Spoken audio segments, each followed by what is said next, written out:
Ультыматум Зяленскага, ці прыслухаецца да яго Лукашенка, а што калі не.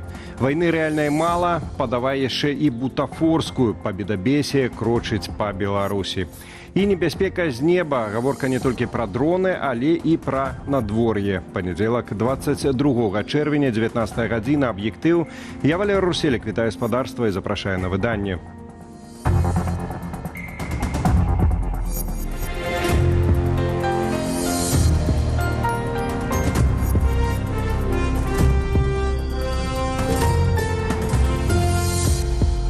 Чатыры дні застаецца ў Лукашэнкі, каб прыбраць рэтрансляторы, якія дапамагаюць расійскім дронам бамбаваць Украіну. У адваротным выпадку Кіеў пагражае знішчыць аб'екты самастойна. Зеленскі патлумачыў, чаму вырашыў выставіць публічны ультыматум дыктатару, які, аднак, працягвае адмоўчвацца. Што хаваецца за гэтай цішынёй і куды хавацца, уласна, беларусам, ведае Зміцер Смак. Калі хтосьці яшчэ меў сумневы наконт сур'ёзнасці наступстваў для Беларусі пасля першай заявы Зяленскага, то цяпер украінскі прэзідэнт растлумачыў свой ультыматум дакладна. Лукашэнку папярэджвалі пра спецслужбы ўжо некалькі разоў, таму гэты публічны зварот да яго будзе апошнім.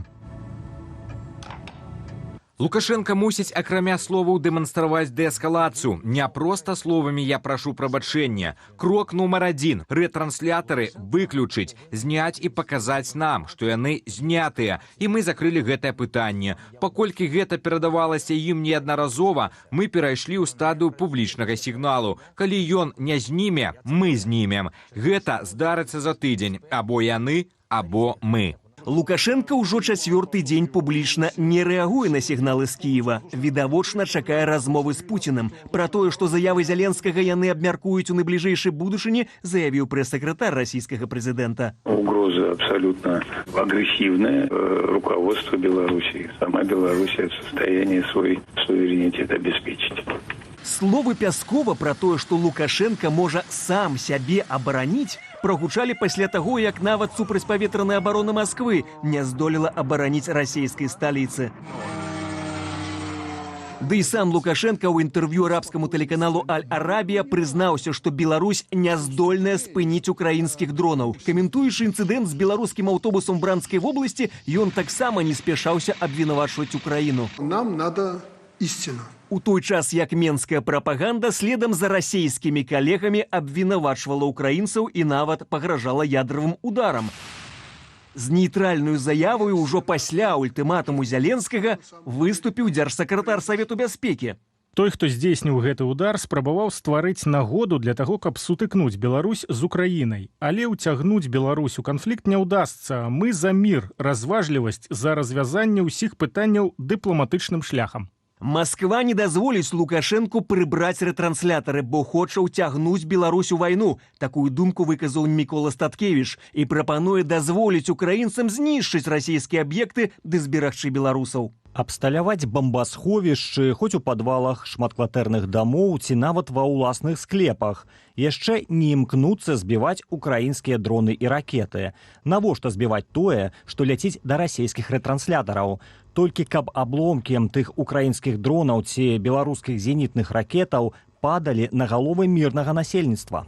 Прапагандысты ўжо палохаюць беларусаў, каб не здымалі прылётаў і выбухаў. Тое, што бамбаваць аб'екты збіраюцца насамрэч, пацвярджаюць вайсковыя эксперты, бо цалкам спыніць працу рэтранслятораў радыёэлектроннымі сродкамі немагчыма. Размясціць абсталяванне можна дзе заўгодна, ад вышкі мабільнай сувязі до любога даху шматпавярховіку. Поражение дроном не несет какого-либо угрозы для гражданских лиц, которые находятся в самих квартирах непосредственно, поскольку боевая часть недостаточная, чтобы пробить, например, стену или крышу. Это не шахет. Але ж відавочна, ніякай гарантыі бяспекі простым беларусам ніхто не дасць. Таму адзіны варыянт засцерагчыся – трымацца як мага далей ад розных аб'ектаў з антэнамі і вышак мабільных аператараў, раяць вайсковыя спецыялісты. Зміцер Смак, Белсат. Масавыя мітынгі яшчэ а 4:00 раніцы ахапілі ўсю нашу краіну. Гэткім чынам улады Беларусі адзначаюць дзень усенароднай памяці ахвяраў Вялікай Айчыннай вайны і генацыда беларускага народа. Гэтую прыпіску да свята, і гэта не агаворка, афіцыёз сам гэтак называе сённяшнія мерапрыемствы, дык вось гэтую прыпіску да свята яшчэ ў 2022 годзе зрабіў Лукашенка. Тэму працягне Аліна Скрабунова. З грохатам, дымам і выбухамі пачалася раніца ў Берасці. А 4:00 гадзіне, менавіта ў той час, калі нямецкія войскі напалі на СССР 85 гадоў таму, у Берасцейскай крэпасці прайшла маштабная вайскова-гістарычная рэканструкцыя яе абароны. Акрамя рэканструкцыі, у Берасці правялі і афіцыйны мітынг-рэквіем з удзелам замежных дэлегацыяў. Дата вторжения в страну гитлеровской армии, собранной со всей Европы в целях завоевания жизненного пространства для объявления себя высшей расой нацистов. Это начало масштабной зачистки восточноевропейской территории с экспериментами над людьми, казнями, пытками и массовыми убийствами беззащитных жителей. Абвінавачваючы ўвесь захад у агрэсіі, улады Беларусі не згадваюць, што Польшча, Чэхаславакія, Нідерланды, Нарвегія ды іншыя еўрапейскія краіны таксама былі ахвярамі фашысцкай нямецчыны. Навесіць на ворага ярлык фашыста – гэта самая проста зразумелая пляма, якую можна ў нашым рэгіёне на будь-каго навесіць. І натуральна, што ў гэтым, канешне, карыстаецца прапаганда, бо ім лёгка абмаляваць всю Еўропу фашыстамі, забываючы, што гэтая самая Еўропа, там былі і супраціву, зрэшты, Великабрытанія, США, увогуле былі нашы саюзнікі ў Другую сусветную. Паводле беларускай праваслаўнай царквы, узяць удзел у памятных падзеях у Берасці меўся і патрыярх маскоўскі ўсія Русі Кірыл, які прыбыў у горад напярэдадні. Але ў Берасцейскай крэпасці Кірыл не з'явіўся, хоць перад тым правёў літургію Свято-Воскресенскім саборы Берасця. Яшчэ адзін расійскі топ-чыноўнік, старшыня Дзяржаўнай думы Расіі Вячеслав Володин, таксама завітаў толькі на форум так званай саюзнай дзяржавы, што прайшоў сёння ў дзень. А если взять и сравнить большинство европейских стран, как они защищали свои государства, свои народы, свою родину? Кто-то выстоял всего лишь несколько часов и пошел на поклон фашистам, кто-то несколько дней. Вот Брестская крепость стояла больше, окруженная, чем большинство европейских стран. Дзень усенароднай памяці ахвяраў Вялікай Айчыннай вайны улады Беларусі ўслед за расійскімі выкарыстоўваюць у ідэалагічных мэтах, каб давесці да народу думку «Захад наш вораг». Класічная імперская палітыка паспрабаваць цяперашнюю вайну нацягнуць на нейкі гістарычны досвед, каб паказаць людзям, маўляў, глядзіце, які творыцца жах, это ўсё тое, што было яшчэ святое, дзе дабаявалі, мы мусім працягнуць. Бовая маніпуляцыя, зрэшты, гэта ж прапаганда. Прытым вайну ўсё больш ператвараюць у атракцыён, а дзень памяці ўжо наўпрост называюць святам. Дзяржаўны тэлеканал «Беларусь-4» Гродна у сюжэце пра мерапрыемства ў партызанскім лагеры Каробчыцы распавядаў пра, маўляў, захапленне дзяцей і дарослых, выкліканае вайсковай тэхнікай часоў Другой сусветнай. Аліна Скрабунова, Белсат.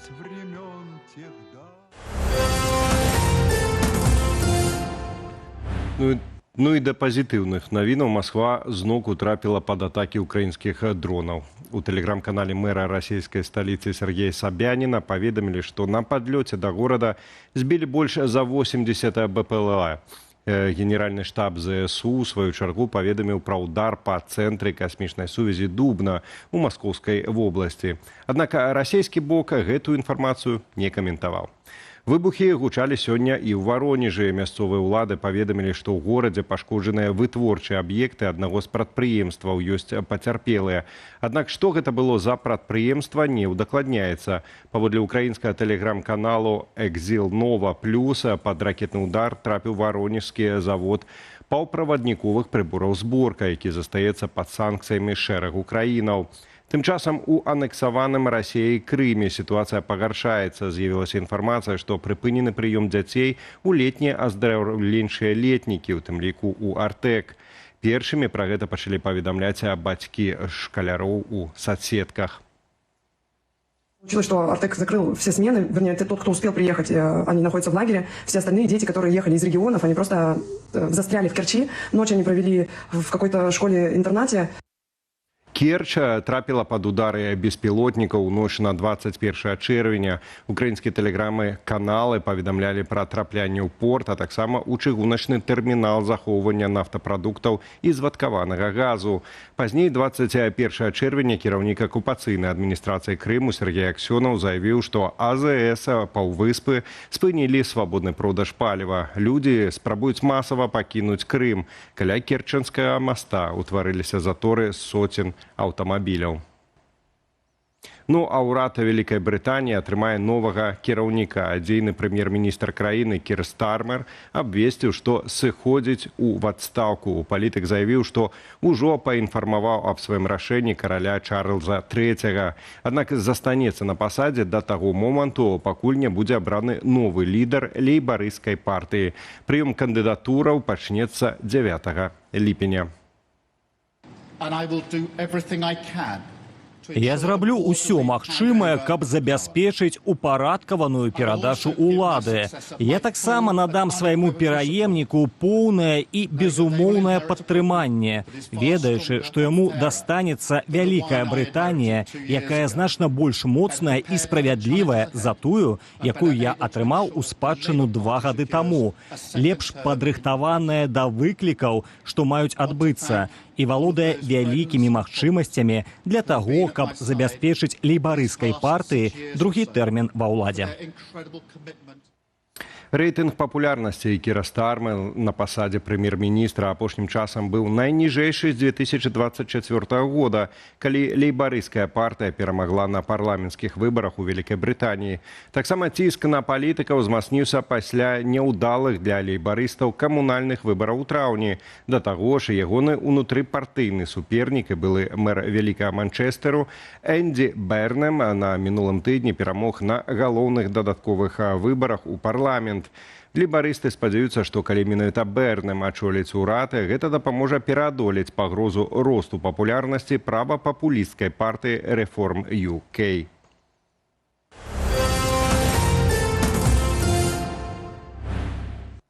Па-сапраўднаму летняе надвор'е мінулымі выходнымі масава прыцягнула беларусаў на вадаёмы, аднак для некаторых гэты адпачынак скончыўся трагічна.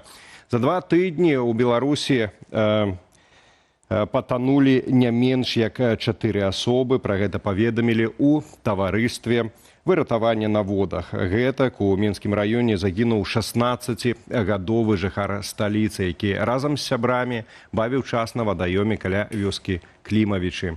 Цела юнага Менчука вадалазы знайшлі за 50 метраў ад берагу на глыбіні 3 метраў. Вадаём, дзе кампанія адпачывала, быў непрыдатны для купання, паведамілі ў следчым камітэце. Яшчэ 2 трагедыі адбыліся ў Менску. У суботу на Камсамольскім возеры патануў 68-гадовы мужчына, а ў нядзелю на Цнянскім вадасховішчы загінуў 20-гадовы хлопец. Разам з тым 3 людзей за выходныя змаглі ўратаваць на вадзе. Гэтак на адным з пляжаў Заслаўскага вадасховішча хлопчык, які купаўся з мамаю, паплыў да буёў і пачаў тануць.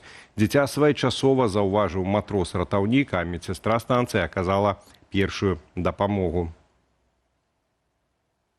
Памаранчавы ўзровень небяспекі ў Беларусі. На нашу краіну абрынуліся вецер, залевы і нават град. А тым часам у Еўропе адмяняюць тэнісныя матчы і забараняюць ужыванне алкаголю. І ўсё праз анамальную спякоту. Там чакаецца да плюс 40. Ці дабярэцца спёка да Беларусі, высвятляў Ян Федаровіч. Найперш пацярпела цэнтральная частка Беларусі. Пазней пад залевы трапілі Магілёўская і Гомельская вобласці. Некаторыя часткі Менску папросту затапіла. Гэтак, напрыклад, выглядала сёння ў Рудча. А ў Дзяржынску жыхары фіксавалі буйныя градзіны. Паветра пры гэтым прагрэлася ад 23 градусаў на поўначы Беларусі да 30 на поўдні. А ўжо наступным тыднем у нашай краіне прагназуюць экстрэмальную спякоту. Напрыклад, у Берасці тэмпература можа дасягнуць 38 градусаў. Проста цяпер анамальная гарачыня насоўваецца на ўсходнюю Еўропу. У паўднёвай і заходняй частцы кантыненту паказнікі ўжо сягаюць за 30 градусаў. Паводле звестак у indy.com на пачатку тыдня ў Францыі, Нанце, Ліможы, Тулюзе і Бардо тэмпература паветра дасягне экстрэмальных паказнікаў да плюс 40. Больш за 30 градусаў фіксуюць у Бельгіі ды Вялікай Брытаніі. Рэзкі рост тэмпературы выкліканы масай гарачага паветра, што ідзе з Сахары і падсілкоўваецца моцнай сістэмай высокага ціску, вядомай як афрыканскі антыцыклон. Спецыялісты мяркуюць, што сістэма стварае так званы цеплавы купал, які ўтрымлівае гарачае паветра над Еўропай. Сіноптыкі прагназуюць, што пратрымаецца купал сама меней да канца тыдня. Ян Федарович, Белсат. І першыя наступствы спякоты. Менскае мора пазелянела. Кадры з нетыповым адценнем вады апублікавалі карыстальнікі сеціва. Аднак адмыслоўцы патлумачылі, у вадаёме пачалі актыўна размнажацца мікраводарасці. Без каментара.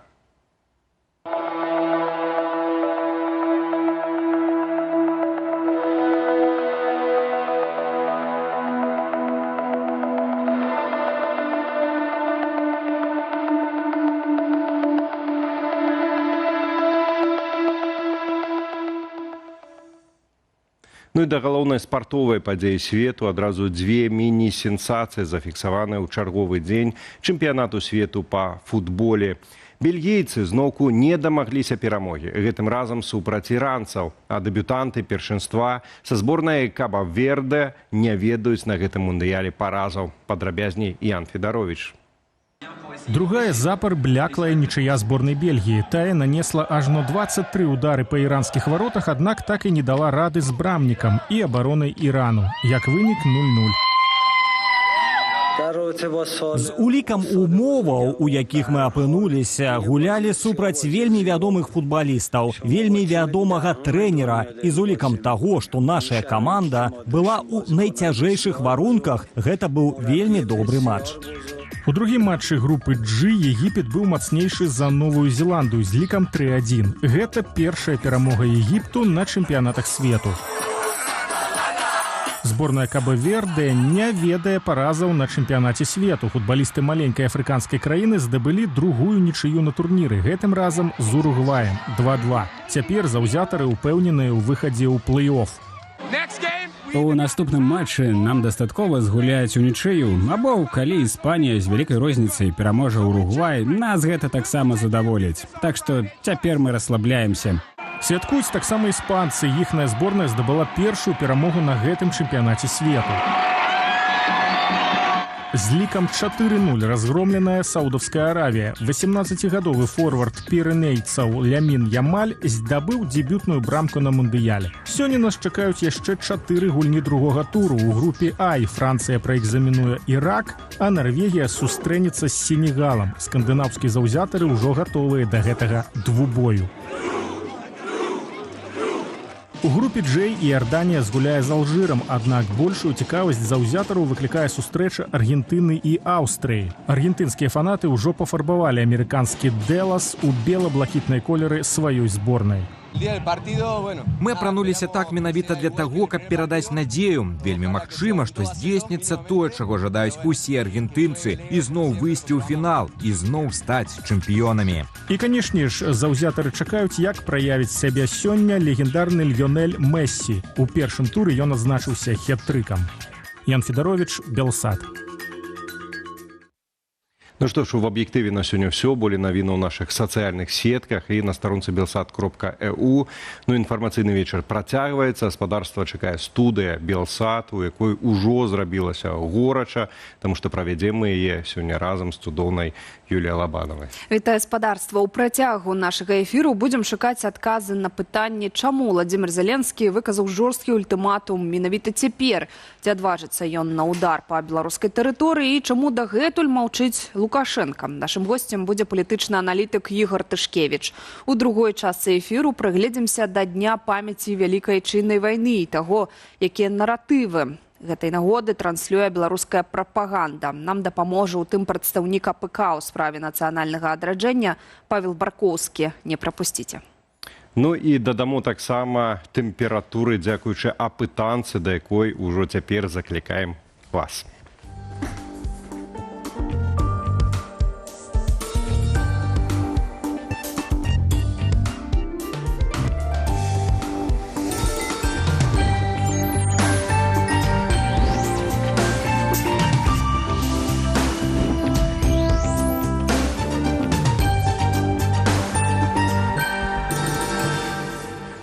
Ну што ж, спадарства, калі вы глядзіце нас і для вас гэта бяспечна, калі глядзіце у Ютубе, то, калі ласка, ёсць для вас у нас апытанне, ці перакінецца вайна на Беларусь. Гаворка, вядома ж, наконт вось гэта ультыматуму, які агучыў Уладзімір Зеленскі у адрас Александра Лукашэнкі.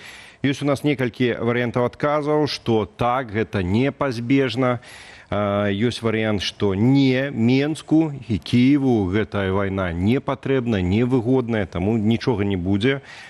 Ёсць варыянт, што вайна ўжо ў Беларусі, таму тут пра што гаварыць. Ну і варыянт, за які таксама, дарэчы, ўжо цяпер галасуюць дастаткова шмат нашых гледачоў. Мне ўсё роўна. Калі ласка, выказвайце. Калі ласка, спадарства, галасуйце, спытаем мы у нашага эксперта таксама думку на гэты конт Ігора Тышкевіча, які ўжо неўзабаве з'явіцца ў нашай студыі, а пакуль прапаную, давайте згадаем акалічнасці гэтага ультыматума і новыя таксама факты і сведчанні за гэты дзень.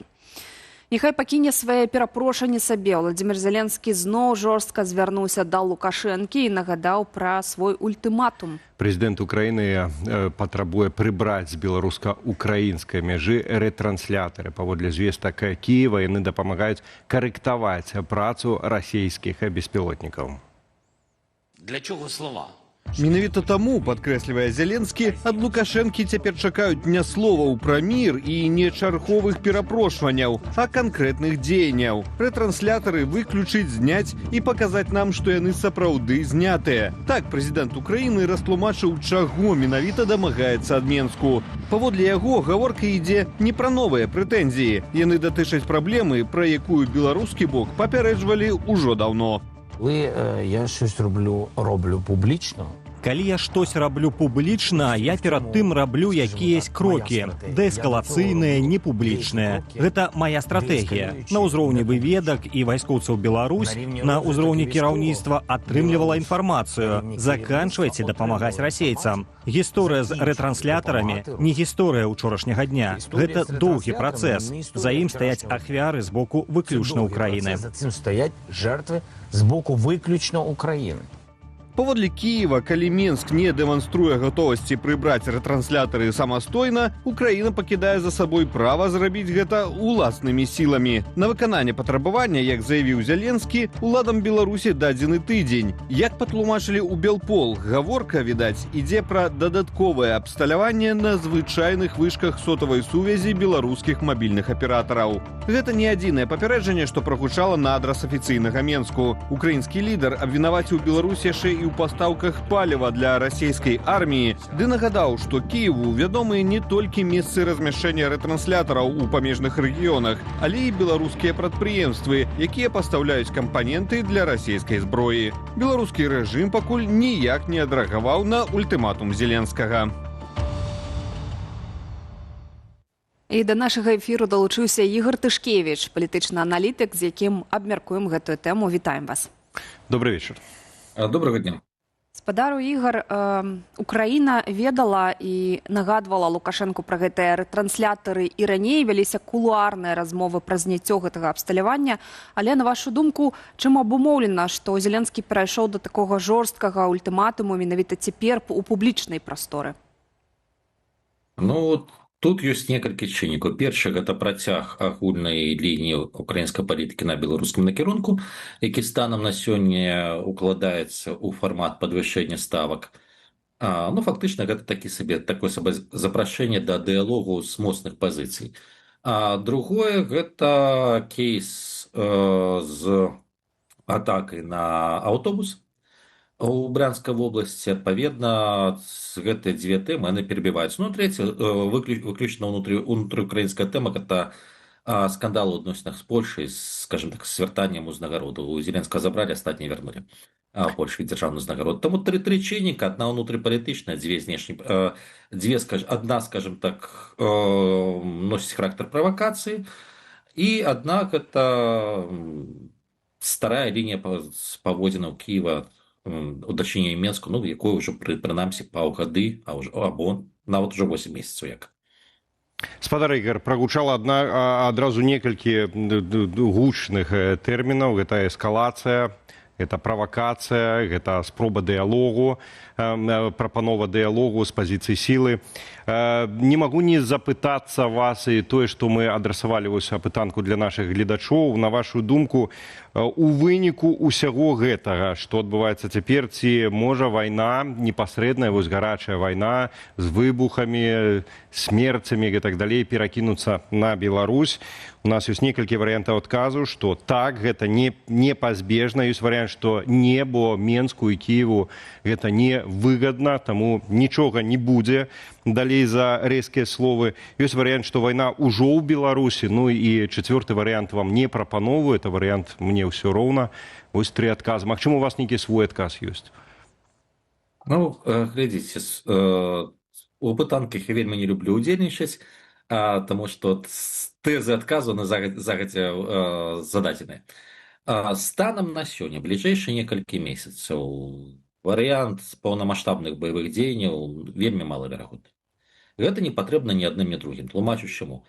Фактычна, калі мы гаворым пра паводзіны украінскага кіраўніцтва, яны вельмі нагадваюць паводзіны кіраўніцтва Рэспублікі Польша гадавалай даўніны.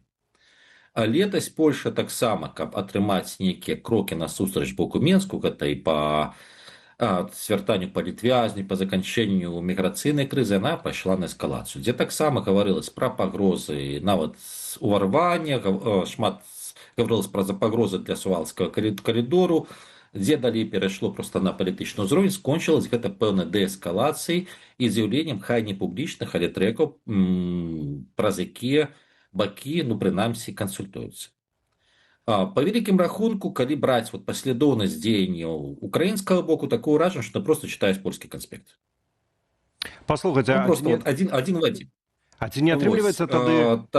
Я выбачаюся, што перапыняю, але ці не атрымліваецца тады, бо калі мы праводзім паралелі з польскай гісторыяй, што Зеленскі ў нейкім сэнсе з'яўляецца закладнікам свайго ультыматуму, навошта было ажно так рэзка і ультыматыўна гаварыць, таму што 4 дні засталося. Глядзіце, з аднаго боку так. Тут пытанне проста якасці дарацыяў Зеленскага, таму што і якасць інфармацыі пра стан утачнення самога Лукашенка. Першае. Вайны рэальна ў Менску не хочуць і баяцца ўдару. Другое, сённяшняя заява Вольфовича пра тое, што хтосьці хацеў сутыкнуць лбамі Беларусі і Украіну.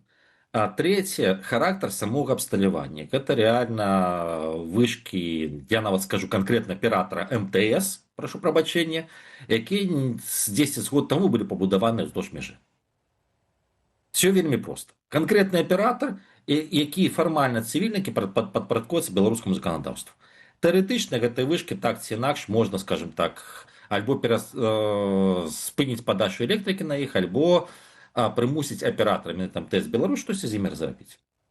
Ну вось, а Украіна ўжо... Таму... Ну, давайте так. Раней вышкі крышку гарэлі. Ужо.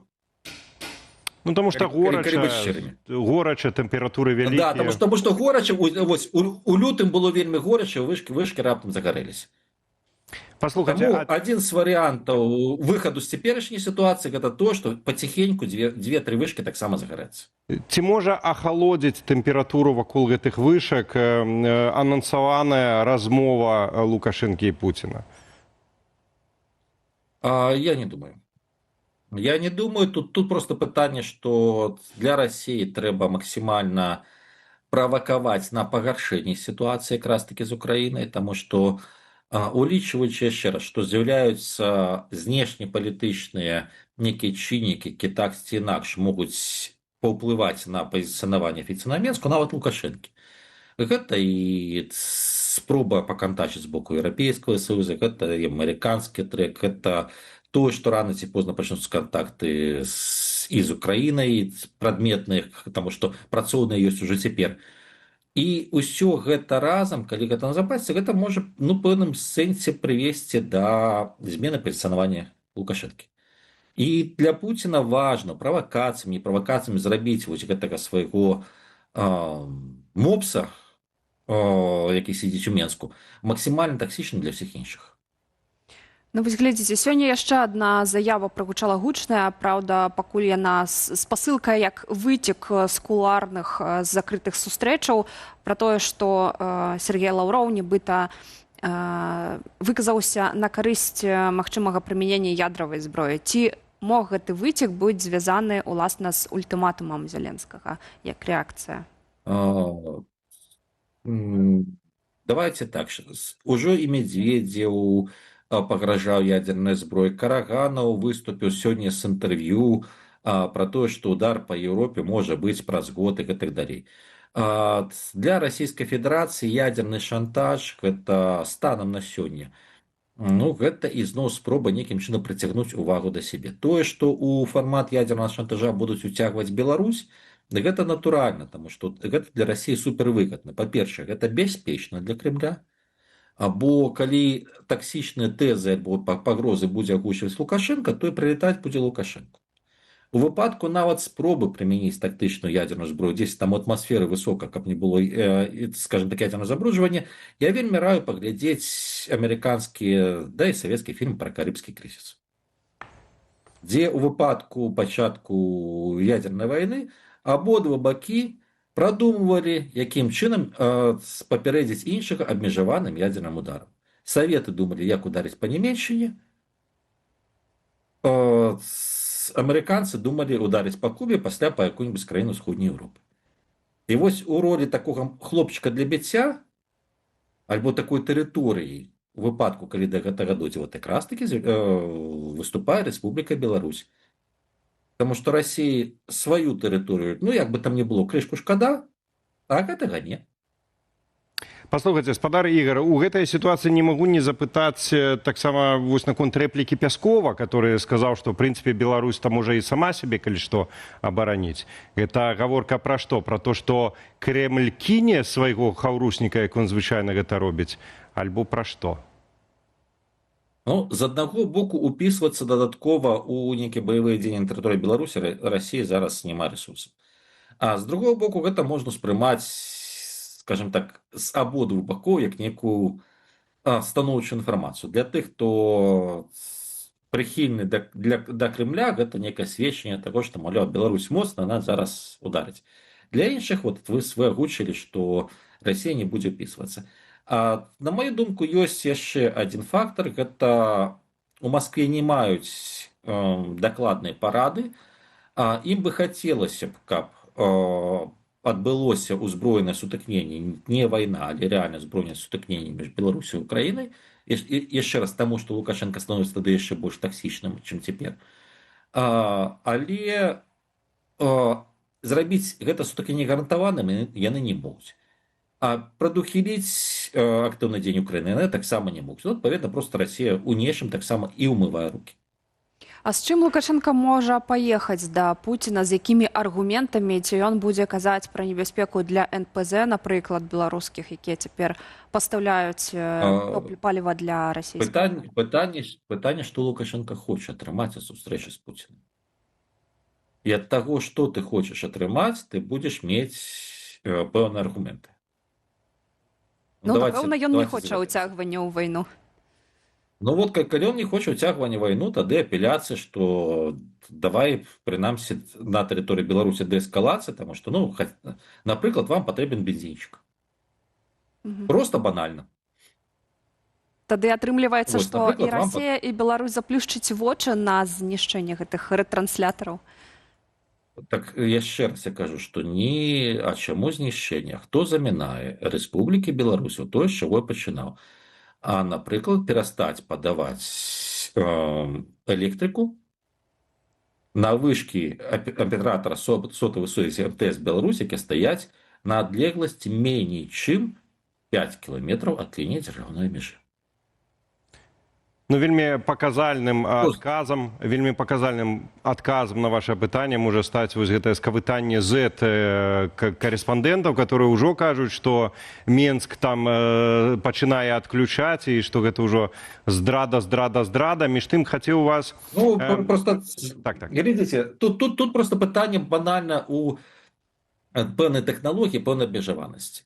Таму што гэта вышкі 4G з больш моцным мадэмам. Расійскія шахеды, якія атакуюць Беларусь, яны будуюць так званую меш-сетку. Гэта сетка, дзе кожны звязана з кожным. Але ёсць 2 ці 3 узла, якія маюць GSM-мадэмы, асноўным карты мабільнага аператора, таму што украінскія карты не працуюць, а у Беларусі з Расіяй няма роумінга. Вось гэта ноўнейм расійская карта, яна завязваецца якраз на сетку МТС. Улічваць, што вышкі стаяць блізка, дроны ключавыя для сувязі, яны ляцяць у межах 10-15 км ад мяжы. Гэта азначае, што тым больш, што на вышыні, яны нармальна ў якасці рэтранслятораў працуюць. Далей яны перадаюць сігнал, і атрымліваецца, што кожны такі шахед становіцца кіраваным у рэжыме рэальнага часу. Гэта вельмі небяспечна, таму што па ўкраіне балюча прылетала па чыгуначнаму вузлу Ковель, дзе Расія... Николь, прошу прабачэння. Ладно, по чыгуначнаму вузлу в Житомирской области, дзе Расійская Федэрацыя Корастань мэтанакіравана атакавала лакаматывы, таму што ім трэба выбіць украінскую лагістыку. Гэта можна зрабіць, асабліва калі лакаматыў рухаецца тады, калі ты кіруеш мадэму менавіта з аператарам. І такое дазваляецца меш-сеткай. Калі ты прыбіраеш вышкі з Беларусі, альбо ставіш менш моцны перадатчык, што магчыма, альбо робіш немагчымы наогул 4G перадачу, то бишь зводишь до больш нізкіх, скажем так, стандартаў. Праблема знікае. Атрымліваецца, што гэта таксама варыянт. Атрымліваецца, што для Расіі вельмі важна мець гэтыя рэтрансляторы на тэрыторыі Беларусі, каб абстрэльваць чыгуначныя вузлы у паўночнай Украіне, а калі ўсё ж такі іх не стане, наколькі это балюча будзе, наколькі это аслабіць магчымасці Расіі? Для Расіі гэта магчымасць, гэта дадатковая магчымасць. Будуць шукаць іншыя, калі іх не стане, калі менавіта моцна патрэбна. Ёсць больш дарагія, скажем, рашэнні, гэта, напрыклад, менавіта ўжо станцыі кіравання в той же самай Зябравкі, у тым же самым Лунінцу, але гэта больш дарагія рашэнні, і гэта ўжо фактычна адкрыта расійская прысутнасць, і па расійскіх войсках рэальна можа прыляцець. Тут якраз такі ўмыюць рукі все. Таму, калі ёсць магчымасць выкарыстоўваць цывільную інфраструктуру, не будуць думаць, як перабудавацца.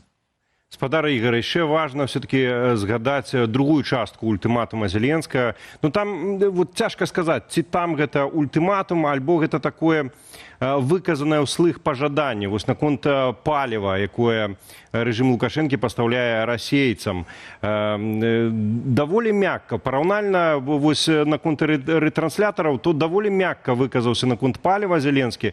Гэта, на вашу думку, што? Гэта працяг ультыматума і з адпаведнымі магчымымі наступствамі, альбо гэта все-таки такое пажаданне для Лукашэнкі? Гэта просто заўвага на палях, яшчэ раз. Дадатковы просто аргумент, але гэта на дадзены момант не пагроза, нічога. Яшчэ раз, гэта просто дадатковая заўвага, не болей таго.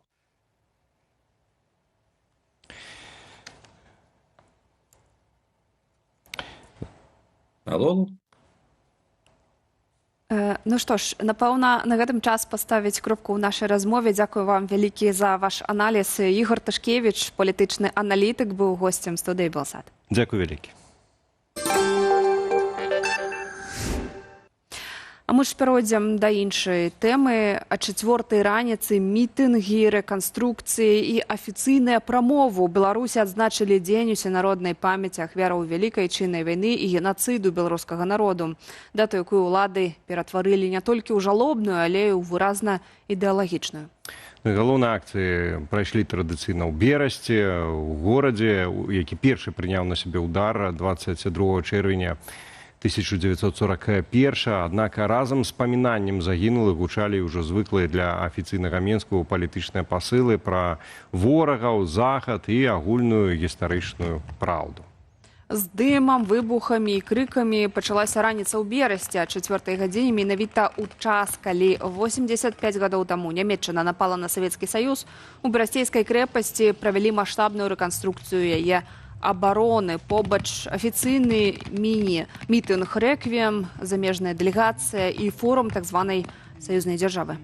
Аднак у рыторыцы беларускіх і расійскіх уладаў гэты дзень усё часцей гучыць не толькі як нагода ўшанаваць памяць ахвяраў, але і як інструмент сучаснай палітыкі з намёкамі на новых ворагаў і супрацьпастаўлення сябе захаду.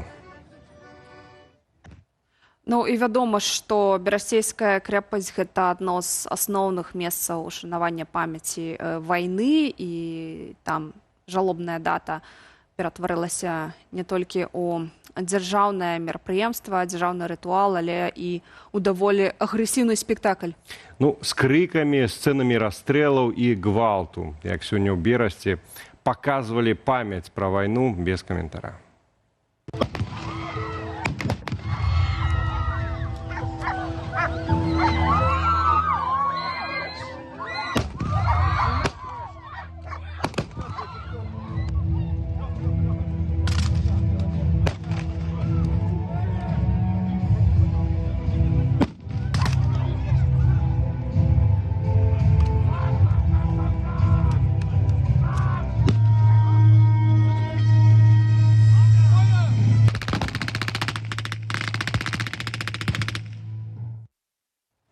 І да нашага эфіру далучыўся Павел Баркоўскі, прадстаўнік аб'яднанага пераходнага кабінету ў справе нацыянальнага адраджэння, з якім і звернем увагу на сённяшнюю падзею. Вітаем вас.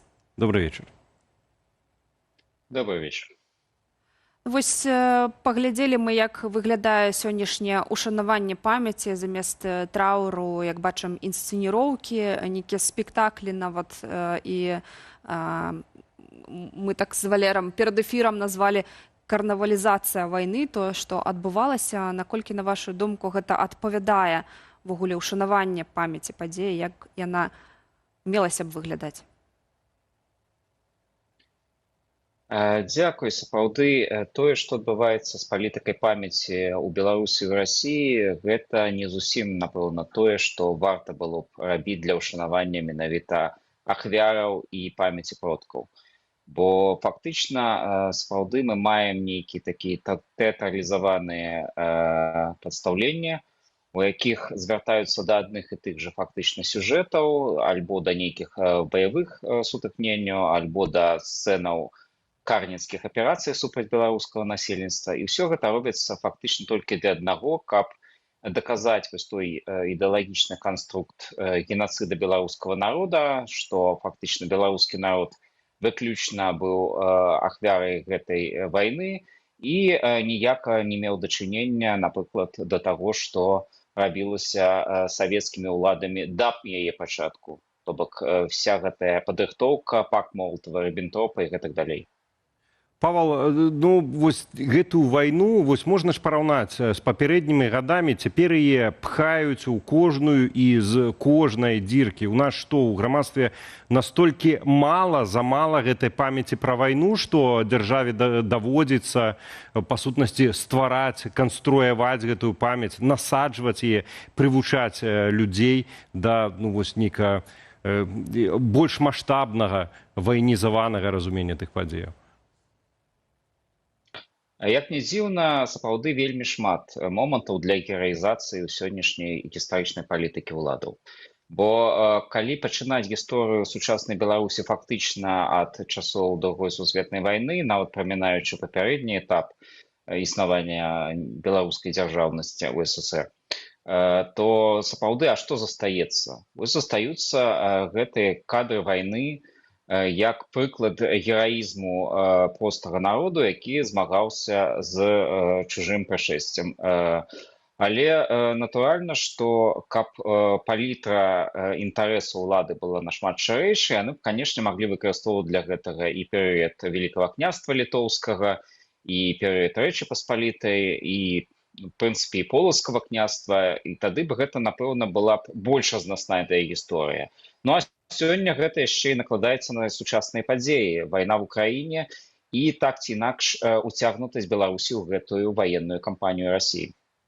Ну вось варта адзначыць таксама, што за гэтыя гады вялікая айчынная вайна і гэтае свята ператварылася не проста ў дзень, калі Нямецчына напала на Савецкі Саюз, а зараз актыўна кажуць пра генацыд беларускага народа. Вось як бы калі ацаніць увесь перыяд асвятлення і тое, як дзяржаўная прапаганда паказвае і препадносіць грамадзянам гэтую вайну, то як адбывалася гэтая эвалюцыя рыторыкі афіцыйнага Менска і, можа быць, таксама Масквы ў дачынення да Дня памяці Вялікай Айчыннай вайны?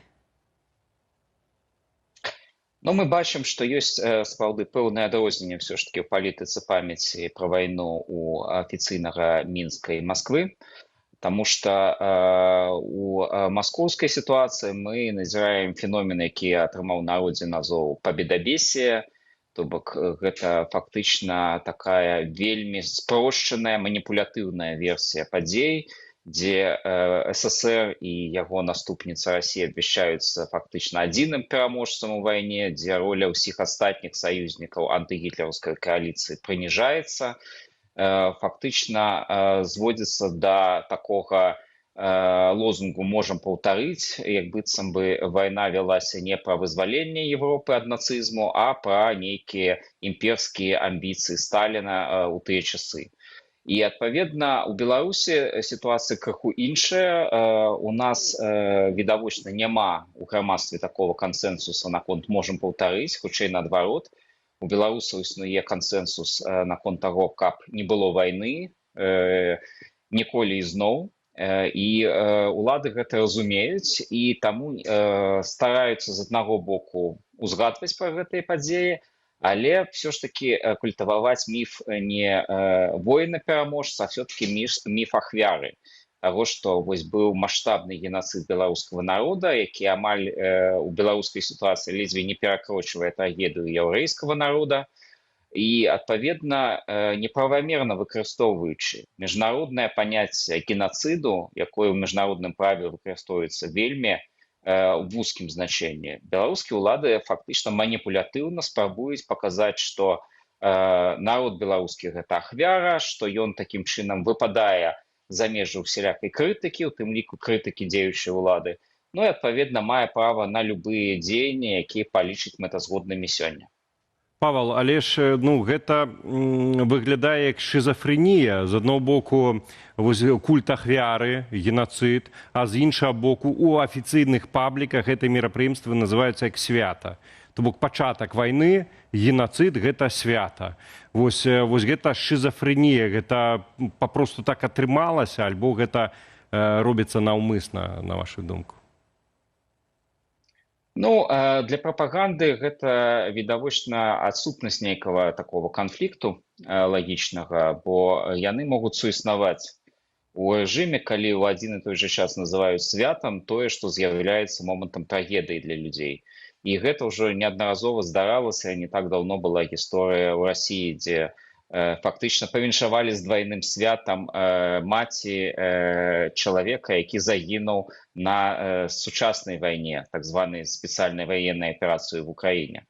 І таму для прапаганды гэта не нейкае парушэнне логікі, але для здаровага чалавечага сэнсу натуральна, што мы павінны не святкаваць гэтыя падзеі, мы павінны адзначаць гэты дзень як дзень смутку, жалобы, памяці пра ахвяраў і займацца сапраўднай камемарацыяй, то есть паказваць, якія сапраўды адбываліся падзеі, як тыя ці іншыя рашэнні генералаў, палітыкаў таго часу адбіваліся на лёсе простых людзей, наколькі апраўданыя ці не міфы пра партызанскі рух, наколькі тая ж самая калабарацыя ў часе вайны была вымушаным крокам ці нейкім фактам здрадніцтва супраць беларускага народа. Все такія тэмы нам трэба разбіраць, і гэта павінна быць менавіта аб'ектыўны гістарычны аналіз, а не нейкая ідэалагічная спецаперацыя. Калі мы кажам пра ідэалагічную спецаперацыю, у нас ёсць яшчэ адно меркаванне. Палітычны аглядальнік Вадзім Мажэйка называе такую падачу гісторыі спробай нацягнуць трагедыю мінулага на патрэбы сённяшняй прапаганды, калі памяць пра вайну выкарыстоўваюць не для асэнсавання, а для мабілізацыі і пошуку чарговых ворагаў. Давайте паслухаем і вернемся да абмеркавання. Расійская прапаганда тут ідзе яшчэ далей і выставляе сабе тым, хто мае помсціць, мае пайсці ваяваць. Беларуская прапаганда, як Богу, не ідзе ў гэты кірунак, не актывізуе людзей, каб мы ішлі ваяваць супраць Захада. Но паколькі Расія проста ваюе, то там ужо прапаганда ішла вось да гэтага працяга вайны. У прынцыпе, гэта цалкам класічная імперская палітыка, паспрабаваць цяперашнюю вайну нацягнуць на нейкі гістарычны досвед, каб паказаць людзям, маўляў, глядзіце, які творыцца жах, это ўсё тое, што было яшчэ святое, дзе дабаявалі, мы мусім працягнуць. Бовая маніпуляцыя, рэшты, гэта ж прапаганда. Вось тое, што Вадзім Мажэйка адзначае, беларуская прапаганда не ангажуе ісці ваяваць, для нашага грамадства крышачку іншы ад маскоўскага курс, кірунак, гэта добры знак? З аднаго боку добры, гэта паказвае, што улады бачаць абмежаванасць свайго ўплыву на беларускае грамадства. Яны разумеюць, што яны не змогуць сілком зацягнуць беларусаў на вайну. Але, тым не менш, гэта не азначае, што мы такім чынам абаронены ад любых канфліктаў. Сёння, на жаль, сітуацыя, калі тая ж Украіна вымушана ставіць Беларусі ультыматумы у сувязі з відавочна непрыяцельскімі дзеяннямі супраць яе грамадзян, якія дапамагаюць здзейсняць Беларусь. Гэта ўжо паказчык таго, што нашу краіну могуць так ці інакш уцягнуць у вайсковыя дзеянні проста таму, што в такой сітуацыі нельга быць напалову за ці супраць. Тут трэба альбо вызначацца і ісці ў дакладны нейтралітэт, альбо все ж таки разумець, якія наступствы могуць быць для краіны, для яе дзяржаўнасці і агулам для лёсу людзей. Павел, магчыма, тое, што вось грамадства ў масе сваёй не хоча, не прымае ідэі вайны, вось нейкіх агрэсіўных дзеянняў. Магчыма, гэта хаваецца не толькі ў менталітэце беларусаў, але і ў выхаванні якраз нашых пакаленняў, дзе вось такого пабедабесія не было. Але калі звярнуць увагу на тое, што цяпер робяць з беларускай моладзю, як лукашэнкавыя прапагандысты вайны, гэтак і расійскія, то валасы дыбам становяцца і з'яўляюцца дзіцячыя патрулі ўздоўж беларуска-украінскай мяжы, дзеці там летні з садкоў ужо цягаюць эти аўтаматы, ім даюць у рукі. І вось гэты весь патрыятызм пры гэтым, што важна, ён адбываецца падкрэслена без беларушчыны, у якім бы тое ні было выглядзе альбо форме. Толькі Расія, толькі Савецкі Саюз. Напярэдадні ў тым жа Берасці выступаў патрыарх Кірыл, который ўсім стаяў і гаварыў, што вот Россия, наше общее отечество, частью которого есть Беларусь. Ось ці маем мы, акрамя ўсіх вось гэтых ваенных дзеянняў вакол Беларусі, цяпер і такую неабвешчаную вайну за беларускую моладзь, за беларускія наступныя пакаленні. І хто ў гэтай вайне можа перамагчы? Пытанне сапраўды важнае, і сапраўды прапаганда зараз шмат робіць для таго, каб беларускую моладзь зацягнуць на свой бок. І гэта і праз сістэму школьнага выхавання, і праз ваенна-патрыятычныя лагеры. Але калі яны рыхтаваліся да цяперашняй вайны, яны вельмі замарудзілі.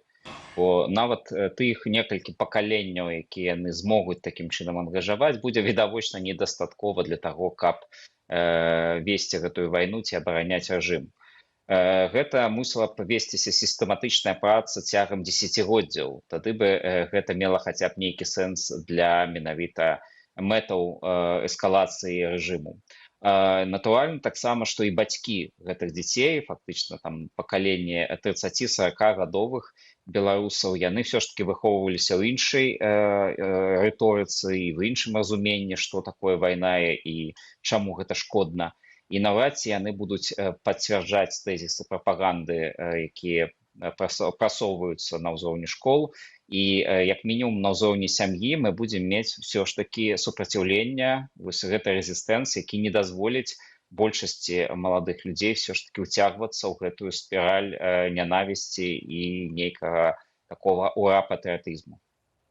Ну, вось вы ў адным са сваіх адказаў таксама адзначылі, што дзяржаўная прапаганда Беларусі выкарыстоўвае канцэпт генацыду і канцэпт мінулага. Чаму, на вашу думку, ўсё ж такі нейкія траўмы шукаюцца, напрыклад, а не дасягненне для таго, каб трансляваць нейкія ідэалагічныя наратывы? Ну, перадусім, сам рэжым, відаць, пастроіў сваю прапаганду такім чынам, каб менавіта праз культ нейкай траўмы збудаваць, ну, вось той самы культ святасці ці нейкай такой непахіснасці для беларускага народа і дзяржавы ў нынешнім варыянце. Пра гэта, дарэчы, звярнуў увагу вядомы амерыканскі даследчык нашага рэгіёна Тымаці Снайдер, які кажа, што якраз аўтарытарныя рэжымы вельмі інструменталізуюць вось гэтае паняцце вайны, паняцце ахвяры для таго, каб апраўдваць свае дзеянні сёння. Гэта відэа ёсць на беларускай мове ў Ютубе, вельмі раю паглядзець. І там ёсць якраз адказы на пытанне, як працуе прапаганда і чаму вось гэтыя спрошчаныя формы разумення гісторыі Беларусі, яны патрэбныя прапагандзе, каб навязваць беларусам зусім іншы погляд на саміх сябе і на сваю гісторыю. Ну што ж, вельмі паказальна ва ўсёй гэтай гісторыі сітуацыя выглядае якраз тое, што прапаганда Лукашэнкі не прапаноўвае аніякай візіі, аніякага бачання будучыні для беларусаў, куды, да чаго можна было б імкнуцца. Павел, вялікі дзякуй вам за сённяшнюю размову, таксама за вашу працу. Ну а мы нагадваем, Павел Баркоўскі, прадстаўнік АПК ў справе нацыянальнага адраджэння, быў з намі.